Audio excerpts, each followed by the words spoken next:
everybody, and welcome to another episode of the ReLaunch Real Estate Podcast. This is episode number 18 with Lee Ann Balta. And wow, Lee Ann, I am super excited to have you. Excited to have a cool conversation. We had a really good one for like 15 minutes here. And we did. We should have just hit the record button. Right. Do you want to tell everybody who you are and when you started in real estate and all that? Yes, my name is Lee Ann Balta, and I am currently with Century 21 Sheets in Zionsville. Mm-hmm. And I started selling real estate in the fall of 2013. Oh, wow. Okay. What got you started in it? So I had, my husband works for Lennar, New Home Construction, and he's been in the business for about 17 years. So he has worked with a lot of realtors. And my best friend was Jennifer Blanford at Carpenter in Zionsville. Okay. So when I closed my early childhood center in the spring of 2013, there seemed to be a lot of momentum with what was I going to do next. And both my husband and Jennifer were encouraging me to get into real estate, which was a lot different than sitting on the floor playing with children. Yeah, so I heard you say you did early childhood development stuff? I did, yeah. Did you own your own practice? Or? I did. Oh, wow. So I was in human resources, and in 1997, I left corporate America and started my own in-home licensed child care center.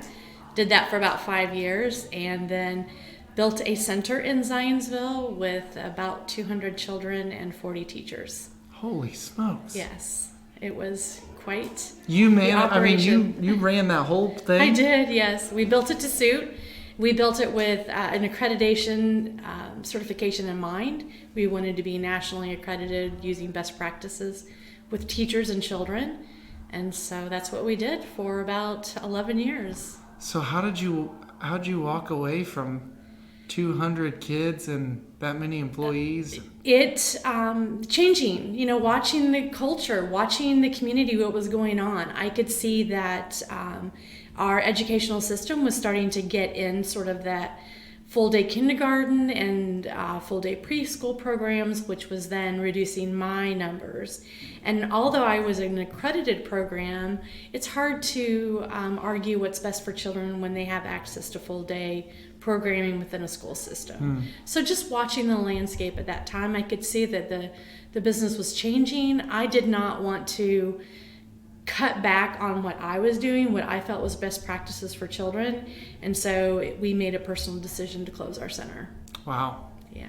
Wow. But day nursery was around at that time, so they came in, they offered care for all the children that we had and jobs for all the teachers that we had. So it was a great way to close the doors. That's good. It was. And so you and I got into real estate at the same exact time. Yes, we did. And I'm curious to hear your take on what the environment felt like. So how did you get in? What were people saying that it was like when you got in? Well, I think people were saying that we were spoiled when we first got in because we were just coming out of that recession. And it was fairly easy, I felt, to actually start a business at that time. Yeah. We were showing clients homes, we were buying and selling, and some of the older people were just kind of saying we were spoiled because they had survived all of that. Mm-hmm. And so it was a great time. It didn't take long for me to sort of put my entrepreneurial hat on and go to work. Yeah. And it was much easier than working 80 hours a week. Yeah. In real estate. So I was having a good time. Yeah, and you already had all that experience about, building something from nothing, sounds like. Yes, we did. Grassroots movement. Yes. Working from the ground up. Yes. So you weren't scared of that. I wasn't. Yeah. I will say that I did feel a disconnect from my sphere at that time because I was so engrossed in our child care center that I didn't have a lot of personal relationships outside of that. So when I closed, I just felt that, how can I reach out to people after just closing a business and saying, hey, I'm selling real estate now, and I'm not even sure this is what I'm going to do, but this is what I'm doing now. And I just had a real connection with families taking care of their most prized possession. if that's what you would call that. So helping them find a safe place to live with their families now, it didn't take me as long as I thought it would to find my passion in real estate. Yeah. Being raised in a single family home and moving from year to year, and home being in an apartment, it's so gratifying helping family find their home. Yeah, that's exciting to hear. I mean, you literally transitioned from helping people on one thing to helping people on another. And it's funny, like in all these conversations I have with people, that's usually how this career trajectory started. Absolutely. Like they were in a support service type role in the beginning, and then they did this just as service instead of sales. Right. It's a service. Yeah, you definitely, I think that's probably what makes you successful in whatever you do. Yeah. Is looking at it from that service perspective. Love it. Absolutely. And let's talk about like the last year. Okay. What have you accomplished in regards to just sales and volume and those kind of things in the last year? Just kind of give people perspective. Okay. So last year was a very good year for me. Mm-hmm. I sold $8 million last year. But what made last year good for me is the prior year I had sold $8 million as well. But it took me 50 transactions to make that $8 million. And last year it only took 24 transactions. Holy smokes, to do half. that. So half. And I also increased my compensation from about 2.9 to 3.22. Okay. So I also gave myself a pay increase last year. Yeah. I don't know how that's going to go going forward. But yeah, so I would say last year was a great year. When you say you don't know how it'll go, you mean like the compensation we receive and like negotiating those in the future? I believe that some agents at this time, with the demand for buyers so high and the inventory being low, unfortunately some agents aren't able to really explain or articulate their value. Mm-hmm. Therefore, they're negotiating down and offering less. Mm-hmm. And so I see more of that. Mm-hmm. I see, if I'm working with a buyer, I'm accepting whatever that listing agent on the other side has negotiated for my compensation. Sure.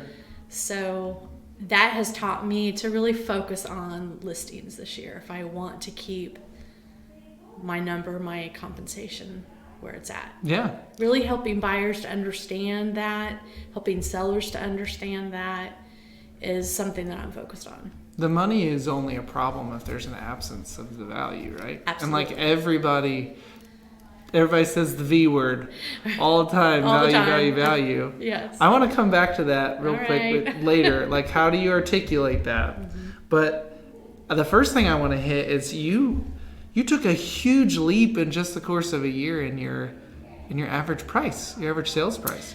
If you did 50 transactions at $8 million, and the next year you did 24 transactions at $8 million. I mean, how did you do that? Because that's not the market. Like, there's no way the market got you down to 50% less transactions with the same volume. Like, you had to have taken some steps to do that. How did you find yourself in a different sales price? I think I was paying attention. Yeah. I think I did, and part of that 50 transactions, there were a lot of listings. There was probably 35 of them were listings. Yeah. But I was taking some lower listings, some investors that were selling off, and so therefore the properties needed a lot of work, a lot of bringing up to market value. So I did spend a lot of time and energy bringing those up to sell. Mm-hmm. So the following year, I just focused on who I was talking to. I focused on, I think I can't articulate exactly how it happened, sure, but I would say that became my focus.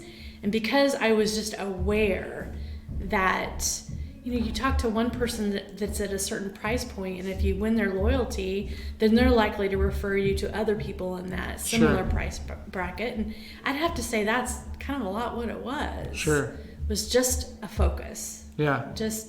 And telling myself that I deserved that. Right. That higher area, that I could serve maybe outside of my comfort zone. Yeah. I mean, we're all newer agents are guilty of just wanting to work the lower price points because they're not. Yes. But you weren't new, right? I mean, you were 5 years in. And so when you were targeting listings last year, were you just going at certain locations? Were you going at certain buyer or seller types? Were you marketing to like certain career types? Like, how did you? I would or did say it just happen? It actually just happened. Really? I would say. Well, let me take that back. I will say yes, it did happen, but also I was focused. Yeah. I did a business plan. I looked at my prior numbers. I analyzed them with the help of others, and I tried to look at all the different ways I could grow my business. And then I selected a couple of different tweaks that would help me, if I focused on them, to maybe get to that next step. Okay. And so I would say my focus this year was, okay, this is what I did last year. And so my focus is, well, let me try to do 35 transactions at that same clientele. And so that's kind of how we are focusing this year. That's awesome. And so right now we have 5 listings in our pipeline. Some are in various stages of getting ready. Some are getting ready to go on the market now. Some are waiting for their homes to be built, and then they'll list. So, and then I think I have 6 on the buy side. Yeah. So that's the rough side. The little busier side. Yeah. And I've had a lot of, I would say, second time around buyer consultations to reset some expectations, finding out if they're still wanting to be in the market or if it's time for them to set, their desires aside for now. Sure. And I'm fortunate to say that most people are reset their expectations and want to move forward.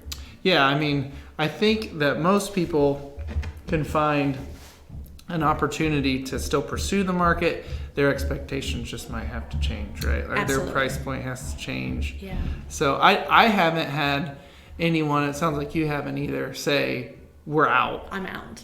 They just said, we've got to do it in a different way. I tell you, I have this one young lady that is, she's very particular with what she's wanting. And so we had, and while she's been looking for that particular something, the prices have kept going up and up and up, and she's watching it.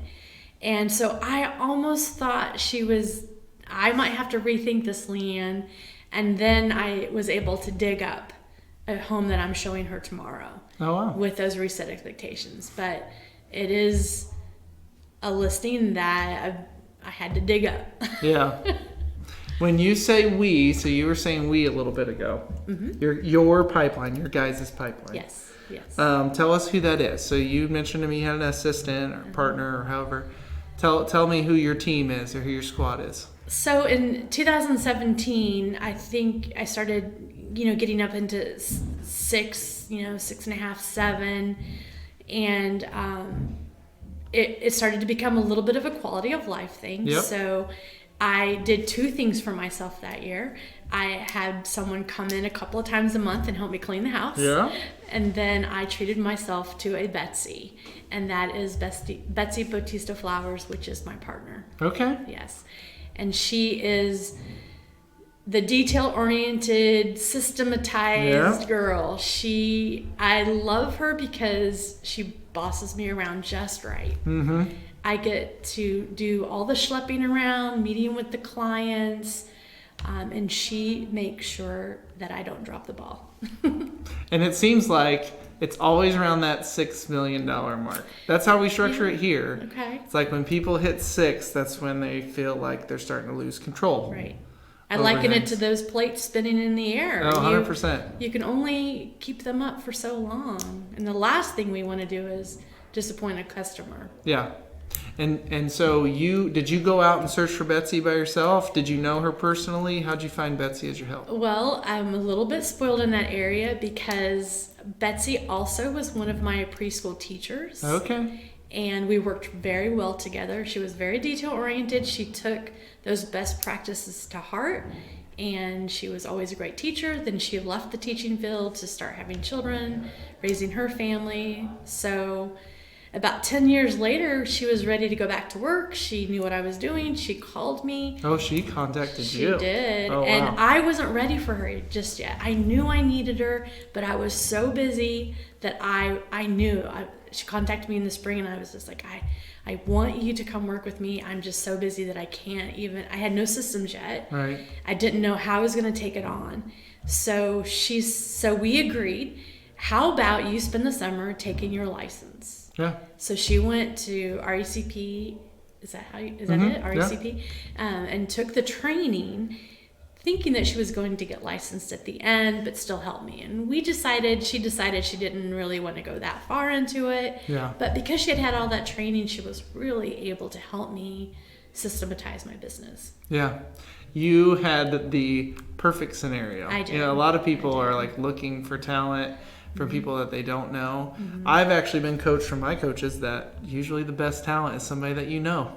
Yes, I would say. Like because they're drawn to you you or they're not. Yep. Then, I mean, I had plenty of people in my past that we came to work together and then just kind of repelled one another. Sure. So I have had that experience, and so I know what you're saying. But I was lucky this time around for someone that already knew me, flaws and all, that was still willing to come and work with me. Sure. So, that's the best. And I think because of our maturity, we're able to appreciate one another's differences. Yeah. I'm sure sometimes my fly by the seat of my pants, something just came up and let's deal with it, drives her crazy. The same way her detail orientedness for every single detail can drive me crazy. Right. But as a whole, we really enjoy working together. What are her roles? Transaction coordinator. Okay. And she does a lot of marketing. Okay. Yeah. She facilitates the marketing. I'm fortunate in that Century 21 offers some great marketing components. And so it's set up so that she can facilitate that.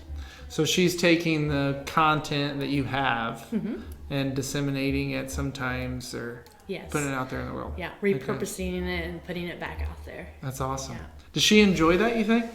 I ask her all the time, are you sure this is what you want to do? Would you like to get your license? She's like, nope. So we do what's called level 10 meetings every week from Traction. Yeah. And so we check in every week on our, our tasks, our quarterly rocks. Yeah. So we're checking in.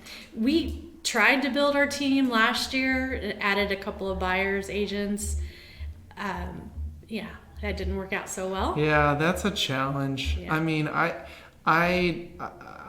I might get in trouble for saying this, but I think that our real estate world is making a very slow transition to agents successful such as yourself, finding people to help you do what you do better, instead of you just hiring a bunch of people to like take on your business. Right. Yeah. Because they'll never do it like you. And half the time people want you. Right? Right. And that's kind of the old model, where it's like bring on. We've learned our lessons here with that, like too fast of growth. And I think you're doing it right. And the fact that you got a really great partner that helps you simplify your business. And then ultimately you may need to hire another partner or another assistant. The reason I asked you you said you were there too. You yeah. to the point where you needed. Yeah, I mean, I have 2 admins now and I need another. And this is going to be a partner role and I have an agent here who's so sweet. Her name's Jessica. She's been with us ever since I started a team, basically. She's been helping me with my buyers because I can't do all of them. And I still need another partner. So it like gets to the point where you are kind of creating this group that helps be an extension of you versus let's just bring on agents to bring in more volume. And it's such a molding experience in the sense that you bring on the right person for the right job. And it's not always like you obviously have a job description and some parameters, but it's sometimes that right person can you write your job description around them. Yeah. And it's such a kind of a flexible situation. Yeah. There's a little bit of give and take. And as long as both people are thriving and happy, that's success. That's why I asked you if she likes it, because it takes a special person to work with a successful agent who is probably all over the place. Yes. And constantly trying to please clientele with the proper expectations. And also, like, marketing you. Right. Like somebody sitting behind a desk, putting you out to the world. Right. That takes a special person, because a lot of people, I think the other 50% of the population wants to market themselves. Right. Yeah. And they just want to talk about themselves, whereas you find these people that can help you put your name out there. That's awesome. It's so true. And when she writes, she tends to write like me, and I'm like, oh, that's awesome. It's just, it's amazing.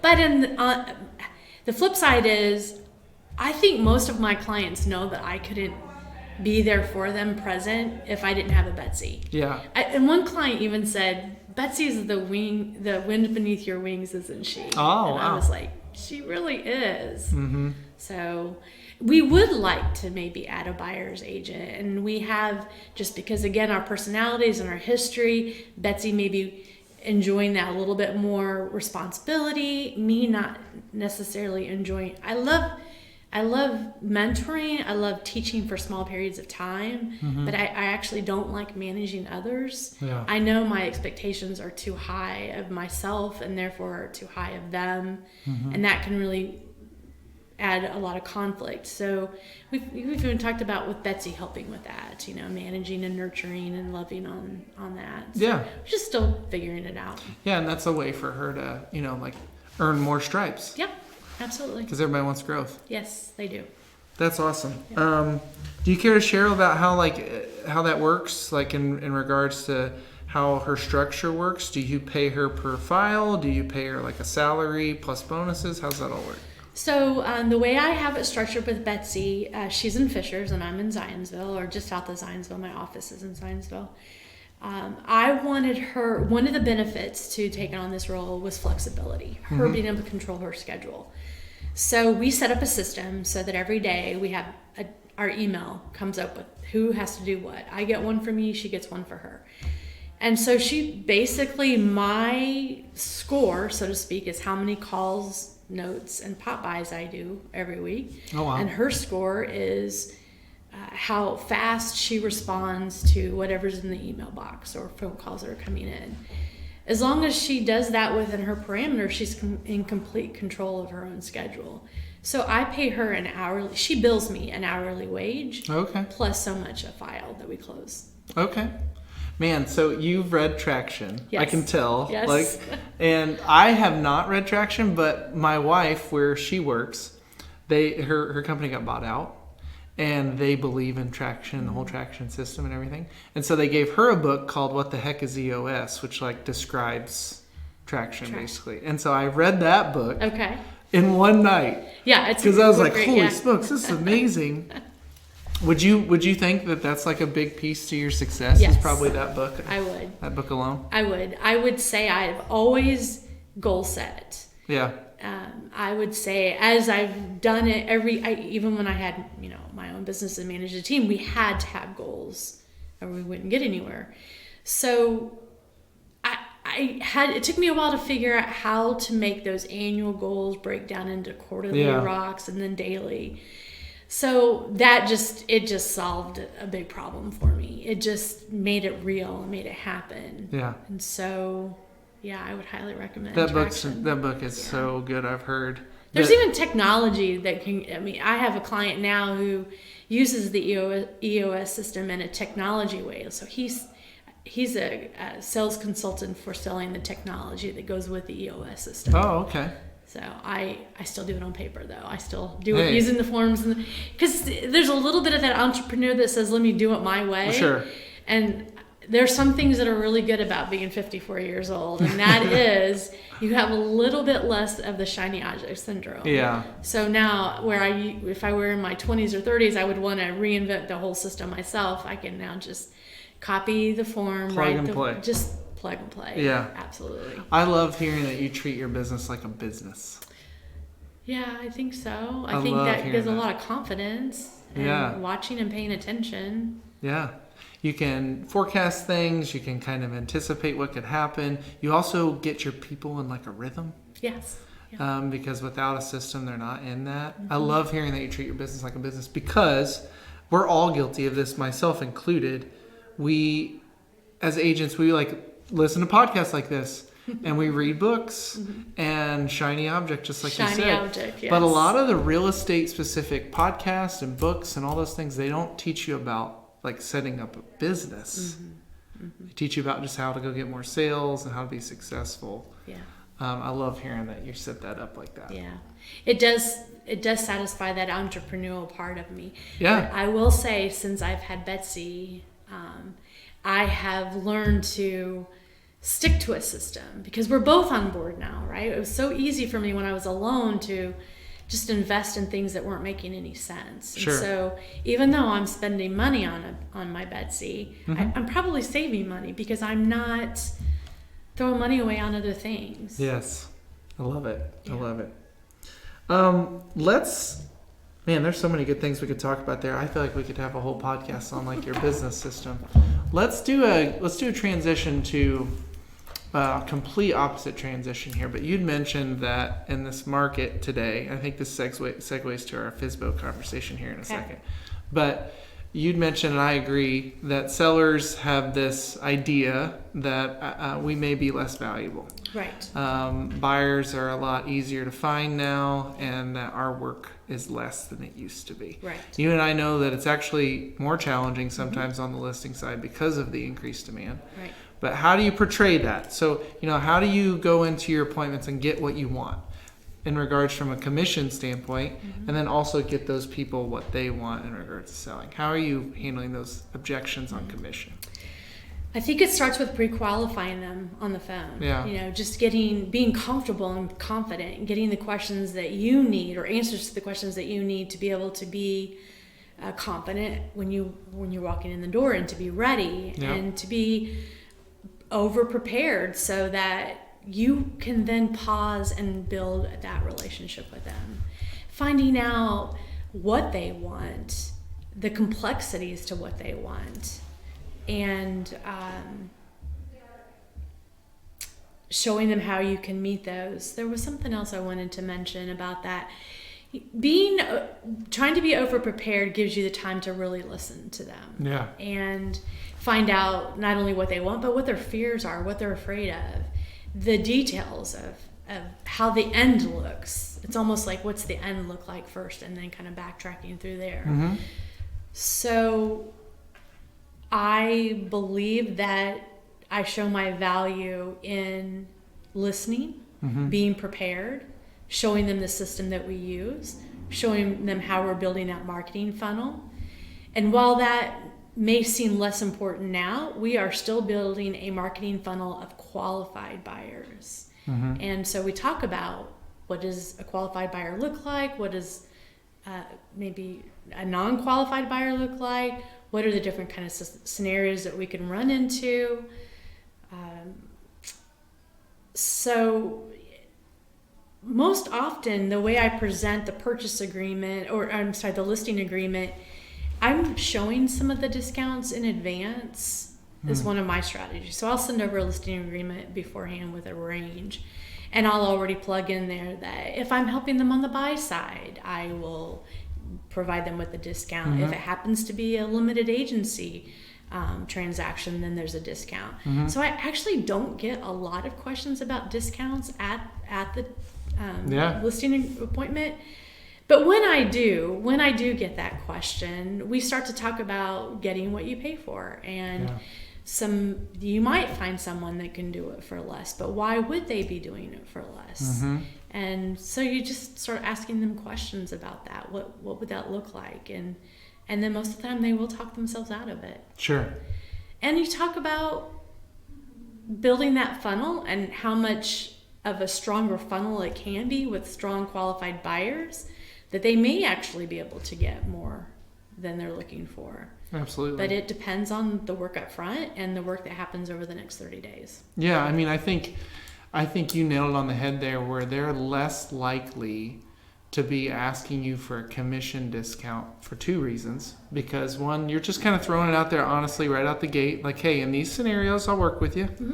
And then also, you are getting their full and complete story way before you're even having these conversations generally. That way, when you get in on the listing presentation, you're talking about their needs, their timeline, their motivation, all that stuff. Because I think at that point, they're probably seeing that you're really invested in them and are trying to accomplish their goal. Whereas 30 minutes after you leave, if they have another realtor walk in and interview them, who's just like, okay, this is price, this is what it looks like, when would you guys like to go on the market? They don't see that value. They see it as a transaction-based conversation, and then that's probably where they're hitting them up on, hey, well, can you do it for less or whatever? And then they have to make the decision, hey, who do we want to go with? The person who really understands our needs, or the person who's just going to knock this thing out for us and we don't even have any clue? Right, absolutely. I think from a consumer standpoint, you've got probably 80% of the population that wants to go with the person that understands their needs. Mm-hmm. And then you have the 10% that is always just wanting to be the cheapest. Absolutely. And then you have the other 10% that always wants the most expensive. Right. Yeah, you're probably nailing the hit on 80% of the population, right, because you really understand where they're at. Absolutely. And there's nothing better than being able to walk away knowing you did the best you can when you have more business coming, the phone's ringing. Sure. So the one caveat to that I would say is just we always have to be prepared, and we always have those days when we go in thinking that we're going to get the listing because they're a friend, and there's just nothing that we should do other than be prepared for those meetings fully. Yeah. And I can say that I just had a buyer consultation happen at the last minute the other day, and I because I was on the go all day, I forgot to print my agenda that I keep by my side where I write my notes, and it prompts me to ask certain questions. And they hired me, signed an exclusive buyer's agreement anyway, but I don't know why. You were like, I didn't think that was going to work out. I guess I've done it enough, but we can't wing it in this market. Yeah. We have to be prepared and be professional. Will you even go on a listing appointment if you haven't asked some pre-qual questions? I don't. Really? I'm not ready. Yeah. Not ready, and I don't meet buyers out it. It's not safe. Sure. And it's not setting other professionals up for their professions if we're just out, like being an Uber driver, someone likened it, answering those phone calls, and we need to be prepared. What kind of things, sorry, I didn't mean to cut you off. No, that's okay. I'm just curious, what kind of things are you asking when you call a listing and you have a pre-qual phone conversation? What are just a few questions you're asking? So I'm asking them, tell me what's going on in your life that you're thinking about a transition, and where are you going, and how soon do you have to be there, and I have a few more questions so that I can be prepared when we come out. When I come out, when's the last time you've bought or sold? Are you interviewing other agents? What kind of equity do you have in your home? Have you done any updates since you purchased your home so that I can be a little bit more prepared? Yeah. Just asking them, what they want the end to look like. Yep. These are not, the questions you're asking are not rocket science they're questions. Not, are they? But they're so important. They are. In our new agent training, we train agents, just because you're busy doesn't mean you're productive. Right. There's a lot of agents that may have taken that listing appointment phone call and said, okay, I can be there 4:30, I'll see you. And if they hadn't done that work, they may have totally wasted a ton of time and effort. And you never really know what the personality style is of that that family unless you ask them the questions and you listen to the way they respond to them. Yeah. And I think it's very important that we connect with them. And so doing a little bit of homework up front will save the deal later. Oh, 100%. I believe, yeah. And that's something that I'm continuously working on is finding out what that style of person is, because they can be different when they're under stress as well. Oh, absolutely. So it's important to take some time, understand that those questions give you a lot more than just the initial answers that they're giving you. I love that. You come from a curious mindset. Yes. Like, I want to find out everything I can about these people. Absolutely. And take notes. I love that. And Betsy is good about, you didn't put your notes in the computer, so I don't know much about them. Or I had a buyer that was going to be on the contract, but he had a girlfriend who wasn't going to be on the deal, but she needed to be in on all the communication. Well, if I don't make those notes, Betsy doesn't catch those things. That's beautiful. That you guys have like that kind of relationship where even down to Betsy's not an admin. She's like a business partner for you. She really is, isn't she? Like she knows everything about your clients that aren't even under contract. Right. It's the quality of life thing. Yeah. They get 2 for the price of 1. That's my value right now. That's amazing. Yeah. People should take note of that. Everybody listening that has a partner or an assistant of some sort, bring your assistant up to that level with you. Like, have them play a role in every piece, not just like, hey, when I'm done with this transaction, take it to here.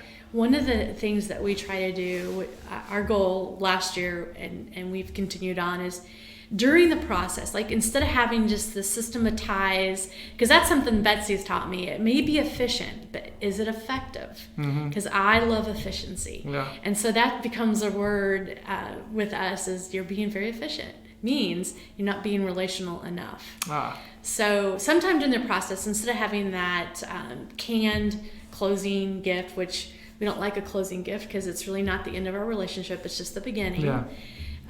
We try to figure out what sort of something or service or gesture that we can do to exceed their expectations. So she's always kind of listening for that because she's better at that than I am. That's awesome. Yeah. You guys are taking it to the next level. We're trying. Tell me about this tell everybody about this little situation you had with your for sale by owner, kind of how you handled it. So, been listening to your podcast and just listened to the ladies last week about finding those listings. And so I knew this week I had set a goal for myself to get on the phone, call people, and I had been doing that, but I actually ended up picking up like 3 buyers. But I was looking for listings. Yeah. So this morning, out of the blue, I get a call from a longtime client who had purchased who had sold and purchased a substantial home with me about 3 or 4 years ago. Called me today and said, just randomly, we decided to put our house on Zillow for some ridiculous number. And we didn't think we'd get it, but we thought we'd try it. And he said, my phone's been ringing off the hook. And we wanted to call you before you heard about it in another way. We want to use you. You are our realtor. What do we do now? And so I just listened to him, sort of, apologize and just kind of get his story out there, and kept telling myself the whole time, don't be defensive. Don't be a know-it-all. Just listen to what he has to say. And we talked about the kind of phone calls he was going to be getting, that they were going to try their hardest to get him to list with them. Yep. And that it was really important that if we were going to do this, let's get those one-day showing or one-time showing agreements in place. Let's look at the pre-approval that the buyer has. Make sure we know what's going on before they ever come into the home. And I said, you're going to have to decide what you're going to pay that buyer's agent, because they're going to want to be compensated. And then, I taught him about the purchase agreements. They already have 11 different protections in them. They're written to protect the buyer. And so he really needed to have someone protect his side of things. And so then he needed to think about what he was going to compensate me for doing that. I said, just, talk to your wife, talk it over. I'll give you a call back later tonight, and you'll tell me, and I'll decide if I want to work for that. Yeah. And so that's where we left it to this morning. So you have a follow-up call tonight? I do have a follow-up call tonight. That's awesome. I have an email first. So I have an email already in process, and then I needed to come and meet with you. But I wanted to recap what I said in writing to both husband and wife. Yeah. And then I'll follow up with that phone call after she's had a chance to think about what I said as well.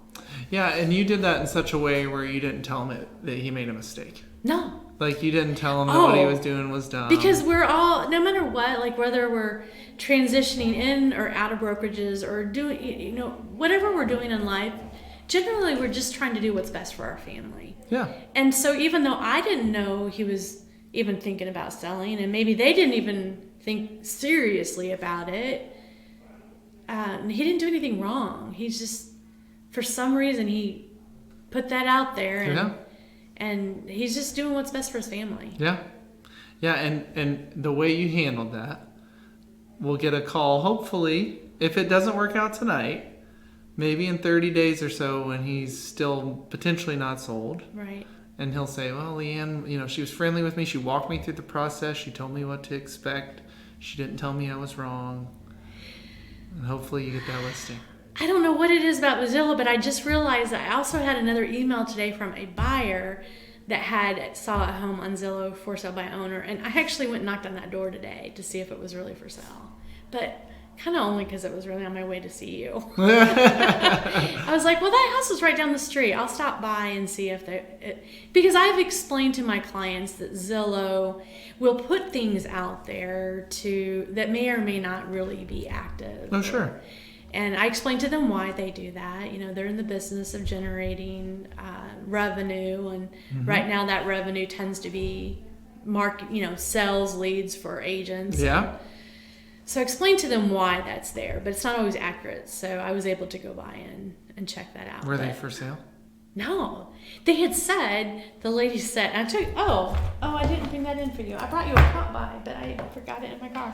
I took her a little pop by. It's my March Madness little squeeze ball. But I said, my name's Lee Ann. Is your home for sale on Zillow? And she goes, oh, no. We thought we were going to sell it, but we decided not to. And I said, okay. I said, here's my card and a little something for you. I said, I had a client who called me today that wants this house. So if you change your mind, give me a call. I said, or take it off of Zillow. She goes, okay. So, it worked out well. Yeah. But that's beautiful. I'll have to keep digging for that client. That's beautiful. You just went over there and knocked on the door. I love it. And these things don't come from nowhere. They're not my original thoughts. They're things that I listen. I listen to the podcast. I listen to training. I have a coach. I rely heavily on the camaraderie that our field offers. Mm-hmm. And so all these things are things that I hear from other real estate agents. But you take the shovel and you dig? Yes. Versus taking it and just kind of looking at it like, what do I do with this right, thing? Or, make mistakes, don't overanalyze it. But I will say that it is a blue-collar market right now. We have to work hard for what we're doing. I would definitely agree with you in that if I had the sphere and referral business, and I don't know if you would agree with me or not, that I do now, back in 2013, that I feel like it would have been, I don't want to say easier because I hate using that word, but it would have been a lot more gentle experience than it is now. Because there was a nice balance of inventory, but also if the house was nice, priced appropriately, it would sell quickly back then. Yeah. And the buyers had a lot to choose from. So now it's, a lot of people are getting into real estate thinking that it's easy, but I think it's more challenging now than it was in 2013. I would say. And and that's like the opposite of what a veteran usually says, right? Well, it was harder back when I started, but I do think it was a little bit more balanced then, where we could probably have accomplished more had we not been brand new. Right.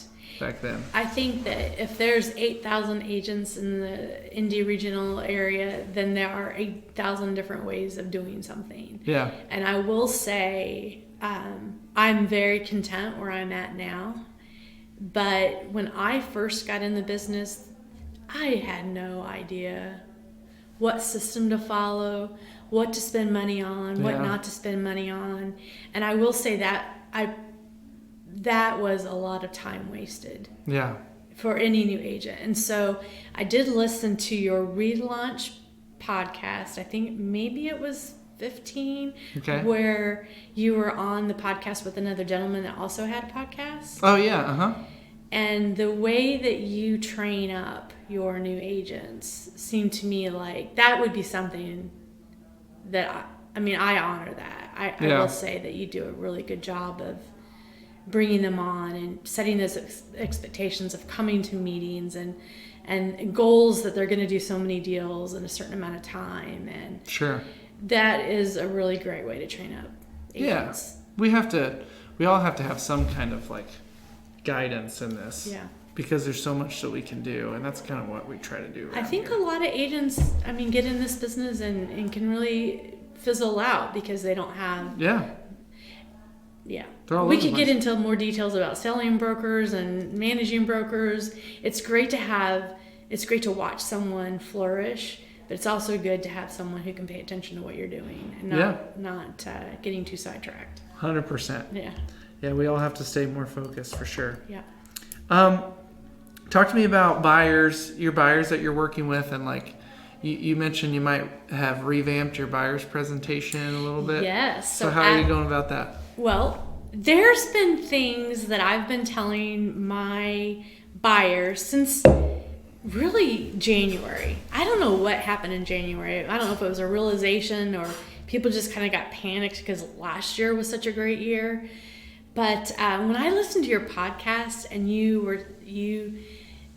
articulated some of the things that I had been saying, it was such an affirmation that I had to reach out to you to say, I am revamping my buyer's presentation to specifically include these things instead of saying them on the side. Like, I really loved how you show them the stats, you show them what kind of market it is, you explain that it's not any necessarily one situation, but this is how we got to where we're at now. It's not a bubble situation, and short of an overnight inventory influctuation of 3 months, nothing's changing anytime soon. Right. And then sort of showing them some strategies for getting their offers accepted. I just loved it. Yeah. I just thought it was the best thing. So you're having those real life conversations. Hey, I'm going to tell you some crazy stuff Absolutely. here. Yeah. Yeah. Got to do it. And so I did 3 this last week, and all of them went well. Good. And one of them was a second time around buyer's consultation. Oh, wow. Because that buyer had been looking for something very specific for the last year. And we keep finding them, and they're not quite right, and the prices are just going up and up and up. And she's looking at she's looking in Fisher, so it's very expensive up there. And so we really sat down on Saturday via Zoom and just said, this is where we're at. I showed her the stats, and we really played around with the stats. Like, here's the Hamilton County stats, and then here's Marion County, and here's Lawrence and Marion County. And so she really was like, I'm gonna have to decide whether I want to be in this market or not. Sure. And then she talked about renting, and then I said, and then I found the words to say, short of an influx of inventory overnight, it's going to be like this for 3 years. Are you going to stay with Mom for another 3 years? Sure. And so I did some more digging and found a home that I'll be able to show her tomorrow. Good. So good. But yeah, just mind shift. Yeah. Setting expectations. Yeah. People want that from us. They do. They want guidance on pricing. They want guidance on what to expect and all those things. They really don't. Like, as much as agents believe, I don't think people want us just to be a showing homes vehicle. Right. They can do that so much. They can get that anywhere else. Yeah. They want us to give them guidance, even if they're not asking for it. Yeah. And we have to be kindly assertive, to do that. Do it in a kind way. They are more likely to listen to us if we find out what their goals are, though. 100%. If I had a buyer that could get relocated at any time within 2 years, and so he's going to have to be more careful. And then you have another buyer that's willing to overpay whatever because that's their last home, and they know that over time they'll get their money back. So just understanding what their needs are can help you know how to skin that cat, so to speak. I love it. It's really simple, but people they skip to level 10 when we need to be at 1, 2, and 3 with these people. Figure out where they're at. Yeah. I love that stuff. Let's see, what else do I want to ask you? What kind of offers have you won for your people lately? Like, what kind of things have helped you win? Yes. So, over asking. Yeah. I mean, that's kind of a given, even though we learned over the last year that that's not the all be all, because now we're dealing with appraisal issues. So being able to maybe not put a whole 20% down, but keeping some of that back to be able to give a little bit more over an appraised value. So finding out their comfort level there. There's been some willingness to forego the tax credit that you tend to get, because that's not necessarily going to affect their monthly mortgage going forward, other than maybe giving up that credit at closing.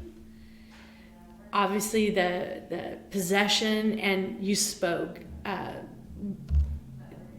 100% calling that agent, even though it's maybe they're getting 50 calls. I think the ladies mentioned you may be making the calls this week, but you may be getting them next week. So play nicely in the sandbox. 100% I agree with that. Building rapport with other agents. I love working with other agents. So I have a lot of relationships, and so a lot of my deals have been coming through because I've worked deals before with other agents, and we were respectful and efficient, and that's really helped a lot this year.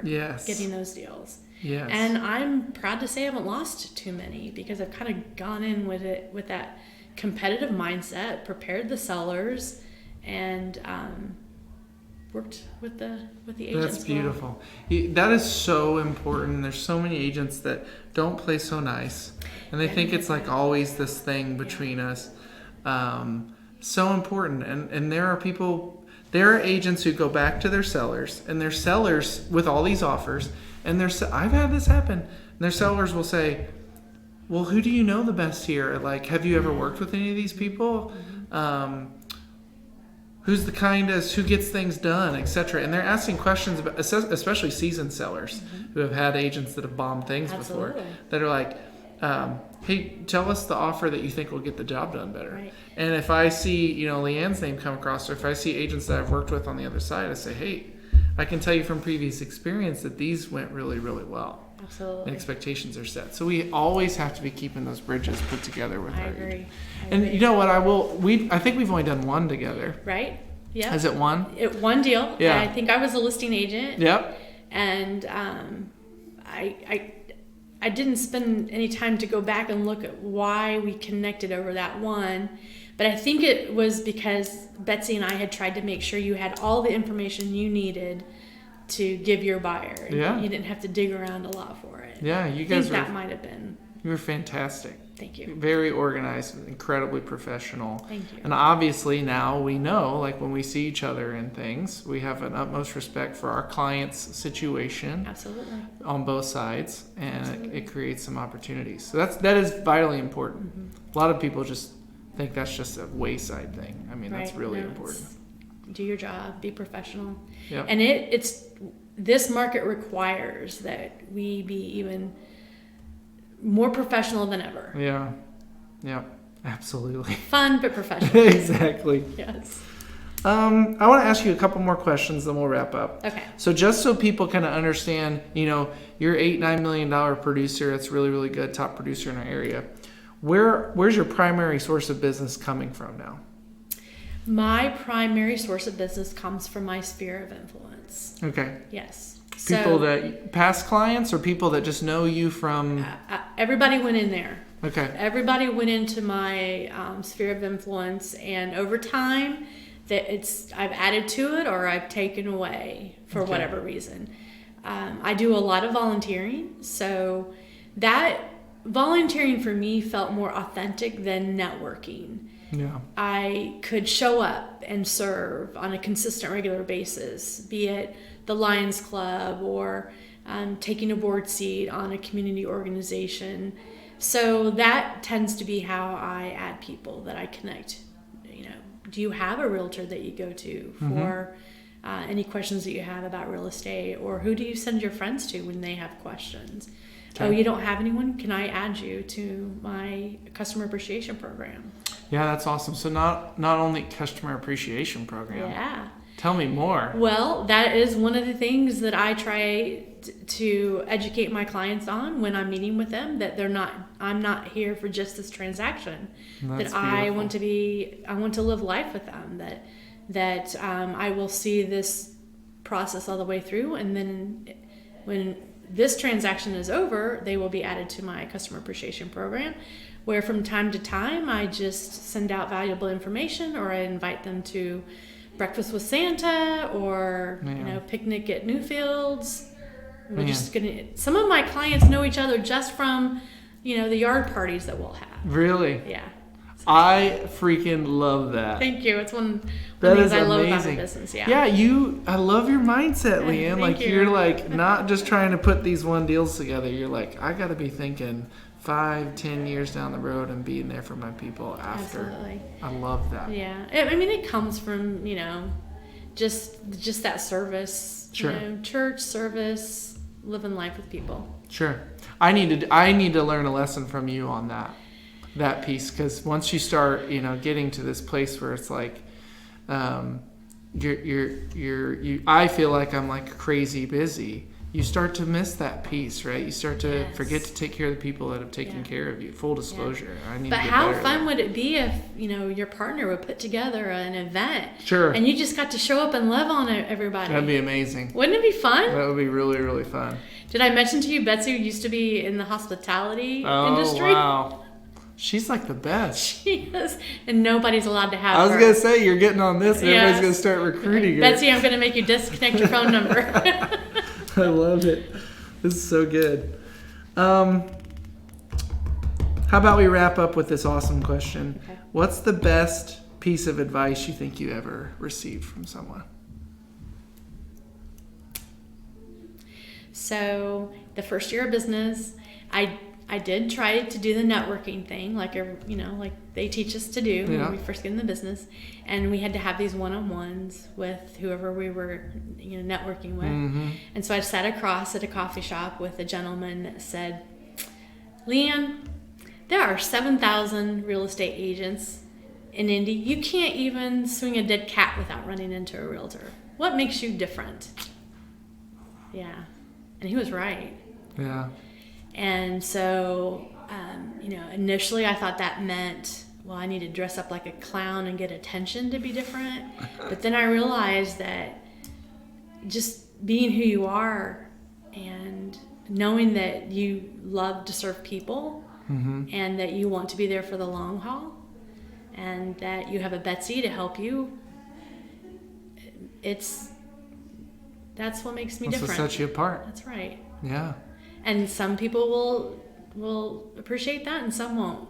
Sure. And that probably comes from my husband. Some will and some won't. Yeah. So what? Yeah.